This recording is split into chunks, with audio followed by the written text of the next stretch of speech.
Smart meter সম্পূর্ণ বাতিলের দাবিতে মানববন্ধন কর্মসূচি পালন করল সারা বাংলা বিদ্যুৎ গ্রাহক সমিতি তথা অ্যাবেকা। পুরুলিয়ার আনাড়াতে বৃহস্পতিবার দুপুর 12টা নাগাদ মানববন্ধন মিছিল, প্রতীকী পথ অবরোধ এবং আনাড়া বিদ্যুৎ দপ্তরের স্টেশন ম্যানেজারকে ডেপুটেশন প্রদান করা হয়।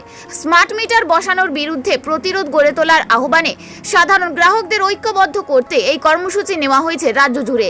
এদিন শতাধিক বিদ্যুৎ গ্রাহকদের একটি মিছিল বের হয়ে আনাড়া এলাকার বিভিন্ন স্থানে পরিক্রমা করে এবং আনাড়া বিদ্যুৎ দপ্তরের সামনে মানববন্ধনে সামিল হয়। এরপর আন্দোলনকারীরা বিদ্যুৎ দপ্তরে পৌঁছে প্রবল বিক্ষোভ প্রদর্শন করেন। আমি স্মার্ট মিটার বসাবো না লেখা প্রায় 300 জন গ্রাহকের আপত্তিপত্র আনাড়া বিদ্যুৎ দপ্তরের এসএম এর হাতে তুলে দেওয়া হয় বলে জানান নেতৃত্বরা। সংগঠনের পক্ষ থেকে জানানো হয়, আন্দোলনের চাপে মুখ্যমন্ত্রী বিধানসভায় ঘোষণা করতে বাধ্য হয়েছেন যে গৃহস্থের বাড়িতে স্মার্ট মিটার বাধ্যতামূলক নয়।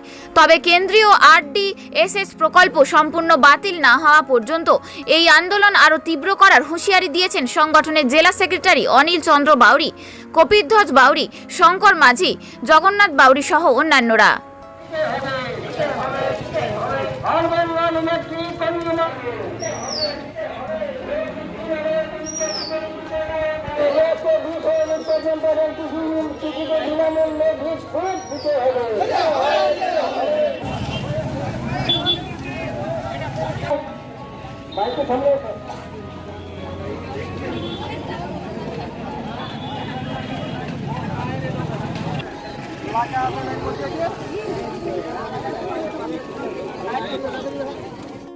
আপনারা জানেন যে আজকে স্মার্ট প্রিপেড মিটার যেটা আসছে সেটা একটা আমাদের সংগঠন অল বেঙ্গল ইলেকট্রিসিটি কনজিউমার অ্যাসোসিয়েশনের পক্ষ থেকে আমরা মনে করছি এটা প্রয়োজন নেই এবং এটা একটা বিপজ্জনক, একটা প্রতারণামূলক। যে ডিজিটাল মিটার আছে তার সেই মিটার দিয়েই আমরা যে বিদ্যুৎ ব্যবহার করি তার সুষ্ঠুভাবে বিদ্যুতের মাসুল আমরা দিতে পারি। স্মার্ট মিটার লাগানোর ফলে আমরা মনে করছি এক ধাক্কায় অনেক মানুষকে এটার থেকে যেমন প্রতারণা করা হচ্ছে বাড়তি টাকা পয়সা নিয়ে, আবার এটা প্রিপেড মিটার যখন চালু হবে এর যে বিদ্যুতের মাসুল কত আমরা এখনও কোনো দপ্তর কেউ সে মতো করে বলতে পারছে না এবং তার ভিত্তিতে আমরা মনে করছি কোন সময়ে যে বিদ্যুৎ কাটা যাবে সেই বিদ্যুৎ আসবে তখন যখন একজন মানুষ সেটা আবার রিচার্জ করাতে পারবে স্মার্ট ফোনের মতো। তাই এরকম একটা অবস্থায় এই আন্দোলনটা চলছিল। বিগত সরকার আন্দোলনের চাপে স্মার্ট মিটার লাগাবো না এই মর্মে স্থগিতাদেশ দিয়েছিল। এই যে বিধানসভা নির্বাচন গেল, সরকার পরিবর্তন হয়েছে, আজকে যিনি মুখ্যমন্ত্রী, যিনি বিরোধী দলের নেতা ছিলেন সেদিন বলেছিলেন স্মার্ট মিটার লাগানো বাধ্যতামূলক নয়, কিন্তু আজকে তিনি বিবৃতি না দিয়ে কেন্দ্রীয় বিদ্যুৎ মন্ত্রী এসে বিবৃতি দিলেন যে পশ্চিমবাংলায় আগামী জুলাই মাস থেকে স্মার্ট প্রিপেড মিটার লাগানো হবে। সেই তখন থেকে এবেকার নেতৃত্বে আন্দোলন চলছে।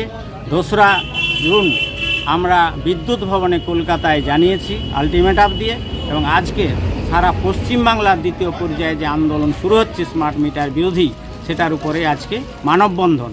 এবং এই মানববন্ধন কর্মসূচি থাকাকালীনই আমরা যারা স্মার্ট মিটার লাগাতে চাই না এই মর্মে একটা আবেদনপত্র আজ পশ্চিমবাংলার সর্বত্রই বিদ্যুৎ দপ্তরে আবেদনপত্র আমরা জমা দিচ্ছি।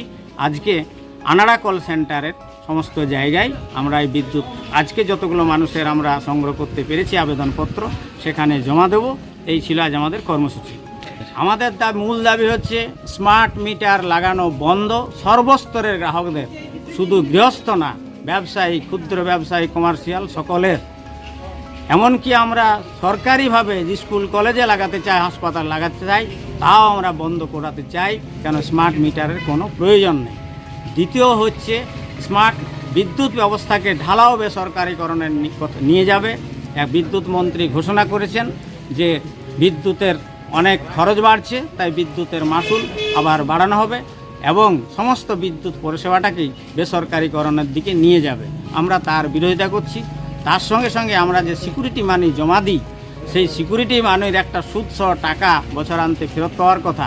আমরা যখন থেকে লাইন নিয়েছি আজ পর্যন্ত সেই সিকিউরিটি মানির টাকা আমরা ফেরত পাইনি। তাহলে সেই টাকা ফেরতের দাবি, আমরা মিনিমাম চার্জ, বর্ধিত ফিক্সড চার্জ বাতিলের দাবিতে এই কর্মসূচিগুলো আমাদের আন্দোলন চলছে। এবং যে 200 ইউনিট পর্যন্ত গৃহস্থে বিদ্যুৎ ফ্রি এবং কৃষকদেরকে একদম মুকুব করতে হবে, এই হচ্ছে আমাদের দাবি। আর আজকে আমরা কিছু কথা বলে গেলাম, স্থানীয় কিছু সমস্যা আছে এসএসের কাছে, উনি বলেছেন সমস্যার সমাধান করব, এই বিষয়গুলো নিয়েই আমরা আজকে তুলে ধরলাম। আমার নাম Anil Bauri, all Bengal electricity consumer অ্যাসোসিয়েশনের পুরুলিয়া উত্তর জেলা কমিটির সম্পাদক।